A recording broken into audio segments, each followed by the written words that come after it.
Something truly remarkable is happening in Florida right now, a political shift so profound that it's rekindling memories of the state's pivotal role in past elections. While Florida has long been considered a Republican stronghold, particularly under the influence of Donald Trump and his rhetoric of division, there is now an unprecedented surge of pro-democracy activism sweeping through the state. In scenes reminiscent of the enthusiasm during Barack Obama's historic campaign, Floridians are taking to the streets, determined to reject the hate and fear-mongering tactics of Trump's loyalists. Yet, as the tide turns towards Vice President Kamala Harris and the Democratic ticket, the dark underbelly of Trump's movement is more visible than ever, with blatant displays of extremism threatening to tear at the fabric of American democracy. This video dives into the contrasting scenes playing out in Florida, where optimism and pro-democratic sentiment are rising in the face of vile hate and white supremacist symbols. From energized Democratic rallies to disturbing images of Trump supporters flying Nazi flags, Florida has become a battleground of competing visions for America's future. Let's break down the data, the movements, and the implications of this monumental showdown. Don't forget to hit that subscribe button. We're on the road to reaching 1,000 subscribers, but we can't do it without you. So if you haven't already, make sure to subscribe right now. And if you're already subscribed, give this video a thumbs up and leave a comment to let me know your thoughts.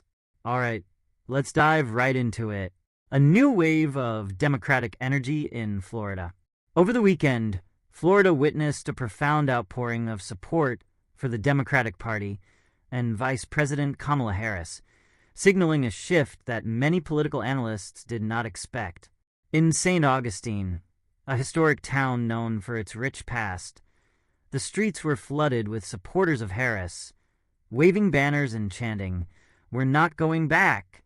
The powerful symbolism of this demonstration in such a deeply historical setting cannot be understated. St. Augustine, which has seen the ebb and flow of American history, was now witnessing a new kind of revolution, one fueled by an outcry against division and hatred.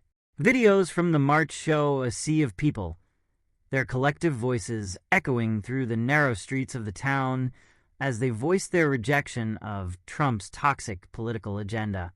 This surge of activism wasn't limited to one city. The Villages, a typically staunch Republican enclave populated by retirees, also saw a massive pro-Harris rally. The passion was palpable as attendees chanted, "When we vote, we win," in a rare show of Democratic strength in a region that has long leaned right. What made these demonstrations even more powerful was their inclusivity. The crowd in St. Augustine and the Villages was made up of diverse individuals spanning age, race, and gender, a true reflection of America's melting pot. After the rally, a miles-long golf cart parade ensued, with participants proudly dropping off their ballots for Harris. Over 1,000 golf carts participated in the Villages alone, making it clear that this movement was not just symbolic, but tangible, with people ready to vote out hate and usher in a new era of leadership. The numbers don't lie. Early voting data signals a Democratic surge. The enthusiasm on the ground is being reflected in early voting numbers. According to data released by the Florida Secretary of State's office, Democrats are currently leading in mail-in ballots by a significant margin. As of the most recent count, Democrats have returned 227,735 ballots compared to the Republicans' 196,978. While it's still early to predict outcomes definitively, these numbers paint a picture of a fired-up Democratic base eager to reclaim Florida from the grip of Trump's divisive politics. What's even more telling is the rise in voters who are either unaffiliated with any party or belong to the other category. Many political analysts suspect that a portion of these voters may be former Republicans or independents who, disillusioned by Trump's increasingly extreme rhetoric, are casting their ballots for Harris. The data reflects a palpable energy on the ground that could swing Florida in the Democrats' favor, an outcome that would have seismic repercussions for the national political landscape. The ugly side of the Trump campaign: white supremacy and hate. While the pro-Harris movement is building momentum on a platform of hope and progress, the Trump campaign is continuing to peddle hatred and division. Over the same weekend, Trump supporters held what they dubbed the ultimate Trump boat parade near Jupiter Inlet. This event, however, quickly became notorious, not for its patriotism, but for the shocking and disturbing displays of white supremacy that marred the festivities. Among the dozens of boats adorned with Trump flags, there were several flying swastikas, a chilling reminder of the dangerous ideologies that have become intertwined with Trump's base. This wasn't a fringe occurrence. Eric Trump and Lara Trump, both key figures in Donald Trump's campaign, were in attendance and seen proudly participating in the event. This normalization of white supremacist symbols at a Trump campaign event underscores the dangerous path that the former president's movement is traveling. One particularly jarring image from the event featured a bloodied caricature of Donald Trump, symbolizing his fight against his political enemies, alongside children wearing Trump masks. The grotesque scene was not only inappropriate, but indicative of how deeply ingrained these violent and hateful ideologies have become within Trump's inner circle. The Nazi symbols and their implications. As if the presence of swastika flags wasn't disturbing enough, other elements of the parade revealed even deeper connections to white supremacy. Many of the boats featured signs promoting MyPillow's controversial CEO, Mike Lindell, who has been a vocal supporter of Trump's baseless claims of election fraud. Lindell's products were advertised at a sale price of $14.88, a number notorious in white supremacist circles.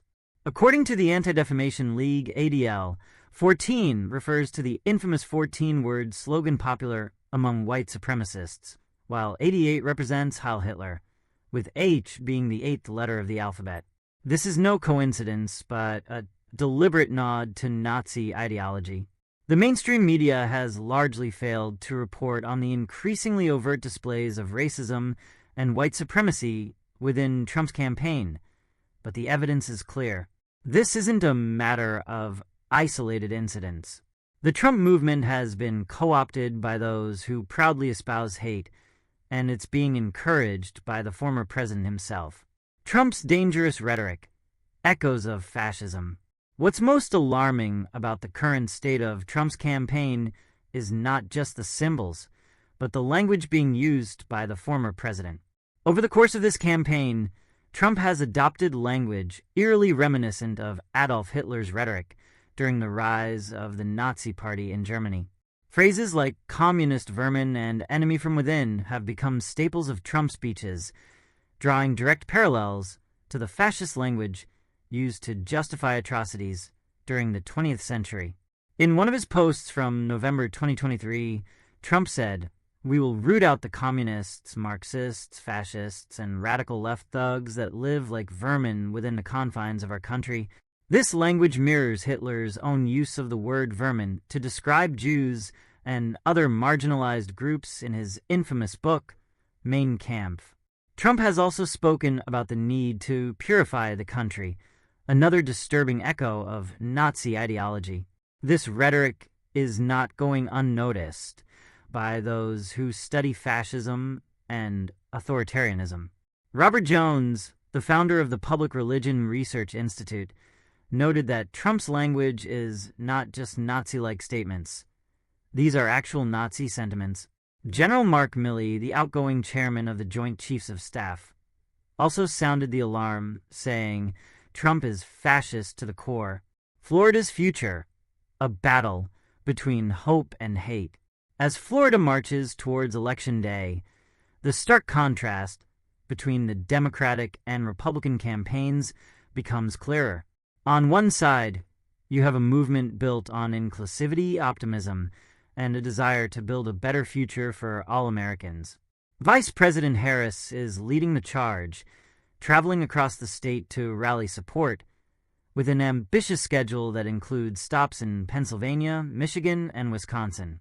Her message is clear: America can move forward, but only if it rejects the hate that Trump and his supporters are spreading.